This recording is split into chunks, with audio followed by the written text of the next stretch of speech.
ওরে তোরে ভালো লাগে তাই ভালো বাসি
আমি আমার মেয়ের জন্য গাইলাম।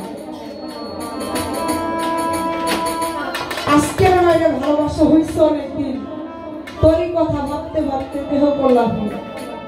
সন্তানের জন্য কিন্তু প্রত্যেকটা বাবা মায়ের দুশ্চিন্তা থাকে না? থাকে। আর সন্তান আর মায়ের যে একটা ভালোবাসা, এই ভালোবাসা কিন্তু নারীর একটা টান, তাই না? আর যখন সন্তান গর্ভে থাকে, যখন আল্ট্রাসোনোগ্রাম করে